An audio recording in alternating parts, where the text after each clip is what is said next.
We've been trying to been following along. Jeff and I have been trying to really sort of infuse our teaching and preaching with our memory verses and with our daily Bible reading. On Wednesday nights, we've been looking at some of the Psalms we've been reading, and maybe to sort of reinforce, maybe go a little bit deeper with some of the material. So tonight's lesson is from today's Bible reading, one of the chapters, Matthew chapter 11. And so we're going to target in on a few verses. To put a little bit in context there, Jesus is beginning to get quite a few followers. And of course, this is after his baptism by John the Baptist. And there's some questions by John the Baptist, sort of him verifying that what has happened, and is he really the Christ? And so John sends some of his disciples to Jesus and say, well, are you who we're expecting? And he said, well, just tell everyone that the lame walk and the blind see. Just know that. And so he sort of this verification to John, and then Jesus sort of gets frustrated, with the people, and he's, it's more or less like, give us a break. You go out to the wilderness to see John the Baptist, and he said, I don't know what you're expecting. We're expecting nothing. He said, we're expecting just to see a reed shaking in the wind. He said, but yet you heard something from him. You heard about him talking about the coming kingdom and what was expected, And yeah, he dresses funny and he acts a bit weird, I guess, compared to how we are. He has a passion for what's happening. And he doesn't drink. He doesn't eat like we do. He's eating like a survivalist. And you say he has a demon. And he said, yet I sort of do what you all do. I hang out with people. I have a meal. I share time with people. And you say I'm a wine bibber and a glutton. And more or less like, what do you really want? And he pronounces sort of these curses on Chorazin and Bethsaida, the cities that are nearby. And he says, listen, it's going to be more tolerable for Sodom and Gomorrah in the day of judgment than you guys. Sort of relating the fact that they've heard the word and they didn't change. And then he makes this interesting transition in the verses we're going to talk about tonight. And I guess we could say it's one of the most sweetest invitations that Jesus ever makes to people. It's sort of in the backdrop of all these other things that's happening. And then Jesus makes this statement to those people who are there. And so we'll just pick up in verse 25 and we'll look at the text and we'll spend some time with that text. So Matthew 11, 25 through 30. And at that time, Jesus answered and said, and so one of the things that I sort of got hung up on in my study is that Jesus answered and said, and there wasn't a question. It goes from red text, Jesus talking, and then at time Jesus answered and said, and apparently this was a Jewish structure of making a point that no one asked him, but he gave the answer anyways, And so he answered and said, sort of emphasizing this is something very, very important. I thank you, Father, Lord of heaven, that you have hidden these things from the wise and prudent and revealed them to babes. Even so, Father, for so it is seen good in your sight.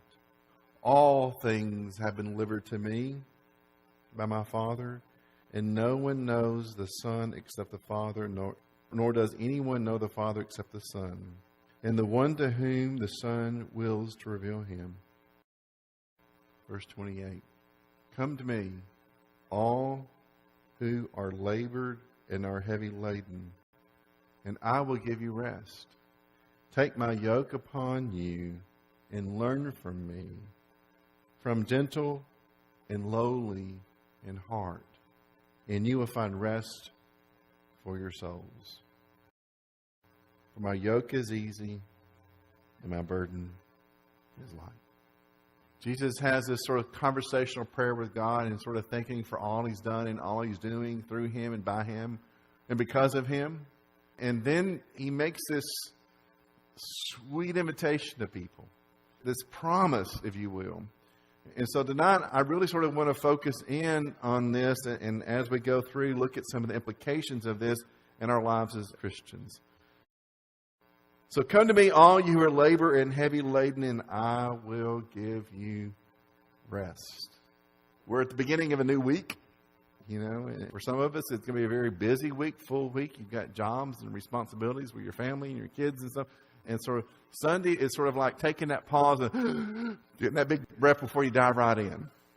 And Sunday night is sort of that way too.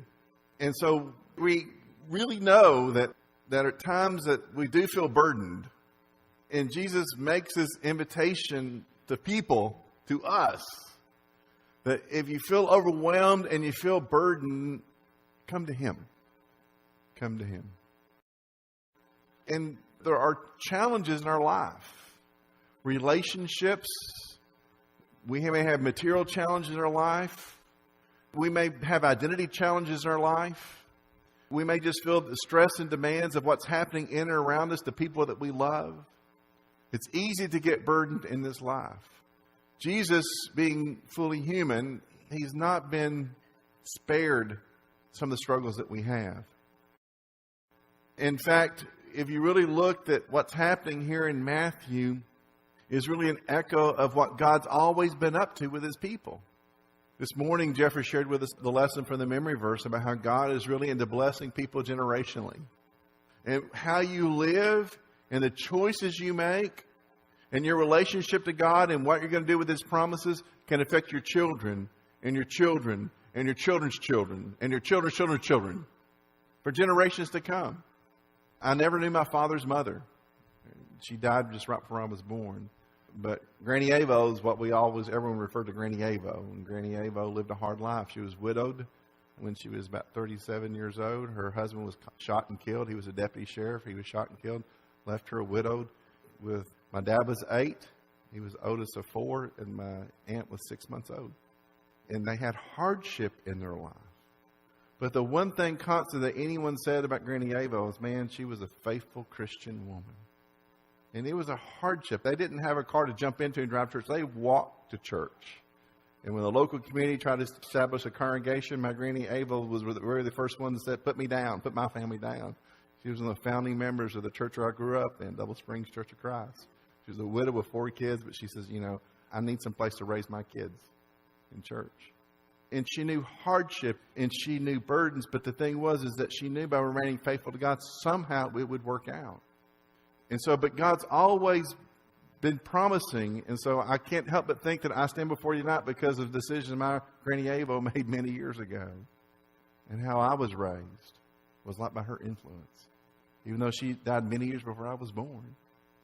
I stand here today recognizing that she gets to witness God's generational promises. But God's been doing this for a long, long time, folks. Look at Isaiah 41:10. Fear not, for I am with you. Do not be dismayed, for I am your God. I will strengthen you. Yes, I will help you. I will uphold you with my righteous right hand. Jesus is just saying the same promise a little bit different, right? Come to me, all you who are laboring and heavy laden, I will give you rest. Take my yoke upon me and learn from me. Jesus is just saying a little bit, but God's been doing this for a long time to His people. Making these big promises that we have someone that we can lean on, and more than just lean on, but someone that we can turn our life over to. And He promises He will strengthen us. He will guide us. He will help us. And because Jesus was fully human and fully divine, it stretches our little 2-3 pound brain to try to figure all this stuff out. It's hard. We take this stuff by faith. That's the only way we can. We're not meant to always know it. We just have to take some things by faith. Jesus was fully human and fully divine. He was as human as you are. He had aches and pains. He got hungry. He got thirsty. And He got tired. And yes, people got on Jesus' last nerve too. Sometimes He had to pull apart and spend some time alone for a while. But also He was fully divine. He was God in the flesh. But yet, every once in a while, we see some glimpses of His humanity show up. In John chapter 11, at the death of Lazarus, we see His humanity. That famous memory verse that we can all remember and we can't remember anyone else. Jesus wept, right? We got that one. But prior to that, therefore, when Jesus saw her weeping, and the Jews who came with her weeping, He groaned in His spirit and was troubled. Jesus had emotional reactions to things that bothered Him. That was His humanity. He fully knew what He was going to do. I don't think He didn't think He had the power to raise Lazarus from the dead. Jesus fully knew, but in His humanity, He experienced this emotional burden. So one reality that we need to understand is that Jesus does not just see our burdens. He doesn't just see them, oh man, that person's burdened. But he feels them. In fact, Hebrews 4:15, talking about Jesus, and sort of how he fit, everything before was just a prototype of who Jesus is. And he's our high priest. And he says, for we do not have a high priest who cannot sympathize with our weaknesses, but was in all points tempted as we are, yet without sin. For Jesus to be fully human, he had to have some of the struggles we have to have. He had to have those days where it was really tough. He had to have moments in which he felt loneliness and betrayal. Think about the garden. I mean, no doubt the worst night of his human existence. And he goes to pray and he takes four to come with me a little bit further, you guys right here. And he comes out and what does he find them doing? Sleeping, sawing logs. And they're not getting what's happening here. So Jesus knew the feelings that you have, the struggles that you're going through. He didn't sin in doing it. Sometimes we are inclined to sin when we get that way. We turn to the wrong solutions, not to the right solution, Jesus. And so we have that understanding that he has empathy for us. And so a simple definition of empathy, the ability to understand and share the feelings of another, taken from the Greek words. It's a word that came down to us English that didn't mess the Greek up too much for a change.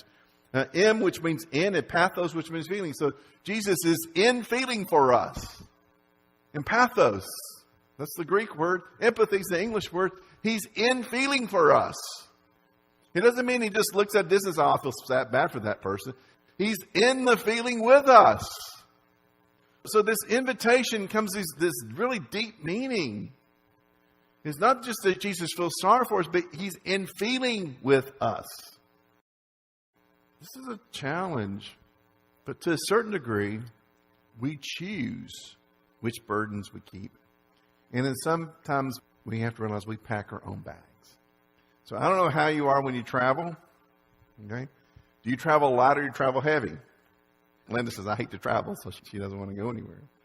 So that's the challenge we have. Now, some of us travel with a contingency plan, just in case you need something. Okay? Yeah, some of you raise your hand. So an overnight trip is like 3 bags. One for each day, right? Just in case. And some of you can throw it in a Walmart bag and make it the whole weekend. Who needs a toothbrush when you got a finger, right? Toothpaste and a finger, you good. But sometimes in this life, God sees us packing our bags with burdens. And he says, wait a minute, you don't need that. You don't need that. You don't need that. You don't need that. Several years ago, y'all may remember, we took the boys and we got on a cruise, and that was sort of a novel experience for us. And so we were trying to get advice from everybody. And Brenda Winningham, she traveled a lot, did cruising like that. And her advice was, pack your suitcase, take it out, open it up, take away half the stuff you put in it, put it up, and just take half what you take. That's all you need, And that was her wisdom in doing it. But God probably would look at us and say the same thing. Half the stuff you're carrying, it's my stuff. I've got this. Don't burden yourself any more than you necessarily have to. Jesus says, sufficient is the evil of the next day. In other words, to sort of summarize my mother's grandmother, don't borrow trouble. Take no thought to tomorrow. Don't worry about what's going to happen tomorrow. It'll get here when it gets here. You can't change it. So to a certain degree, we take on our own stuff. Now, the great part of this invitation is Jesus says, give that stuff to me. Give it to me. Peter writes this in 1 Peter chapter 5, verse 6 and 7. Therefore, humble yourselves under the mighty hand of God, that he may exalt you in due time, casting all your care upon him, for he cares for you. Those little words in the Bible really get you, don't they? And the word all here is one of those little words in the Bible that really gets you, right? Casting which cares? All. All inclusive. All your cares. I've had people ask me, is this silly to pray about? Or is this something insignificant to pray about? And I said, does it bother you? And they said, yeah. And I said, it's not insignificant. It's not silly. And I can cite this verse and say, cast all your cares upon you. And so we have these echoes of this invitation over and over and over again through Scripture. Now, one of the things that we need to note about this, we are invited to take the yoke. It's not forced on us.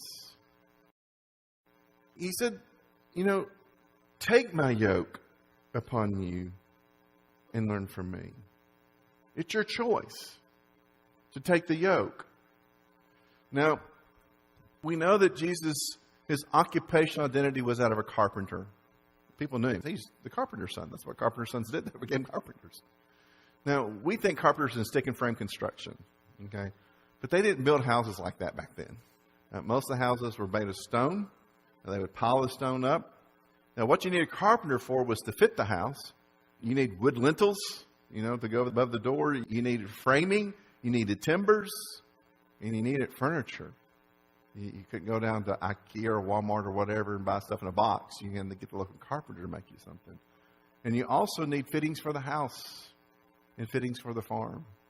And one of the things that carpenters would make were the yoke for the cattle. And a good carpenter would make sure the yoke fit the cow, the beast of burden. And if it rubbed it the wrong place, they'd take out their knife and they'd chisel away or carve away to make it sure it fit comfortably and make the load as easy as possible on it. So there's a little bit of irony in Jesus, the carpenter, inviting us to take the yoke that he's making for us. And he says, take it upon you. And then this next part, and learn from me. Jesus is asking us to adopt a way of thinking and being. And so this is a learning process, not just an exchange. I think sometimes we look at it, okay, Jesus, here's my problems, take care of them, I'll come back and get my stuff later. Like we're dropping off cleaning or something. Light starch or whatever. Jesus is not offering that kind of exchange. But Jesus is saying this is a process.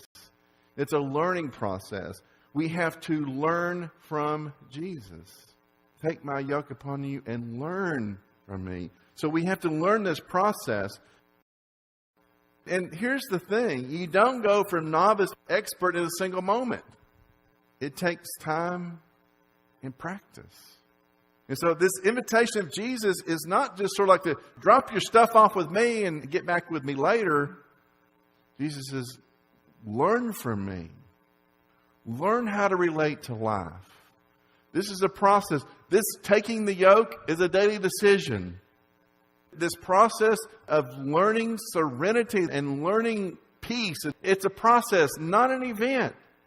Jesus fully expects us to commit to this. It's not a once and done thing. It's a daily thing. Then Jesus makes this great commentary, my yoke is easy and my burden is light. So in the lesson this morning, we understand that God forever has been in the business of blessing his people. And Jesus is no different. He wants to bless. What did Jesus say in the Gospel of John? I came that they may have life and they may have it more abundantly. Jesus is all about abundant living. And that's not material things. That's not something you put on a ledger sheet. It's something that comes from within. It's knowing that relationally speaking, you're good. In fact, you're real good. But no matter what comes, he will never leave you nor forsake you. No matter what the world says about you, if you're a faithful child of God, God says good things about you. And Jesus says, what I'm asking you, inviting you into is trust me. Follow me. Yeah, listen to my commandments and fulfill them. But, man, they're going to bless you in the long run. And so this is this ideal of taking it upon him. So, I want to leave you 3 things to wrap things up. The first one, you got to trust the process. But the first one in trusting the process is maybe tonight commit a burden to Christ. It may not be everything. You may think, well, I'm not there with faith just yet. I can't put everything into Jesus' lap just yet because I'm just not that kind of person. I'm not ready to turn loose of the steering wheel just yet. But choose a thing and commit that thing to Christ. Choose one.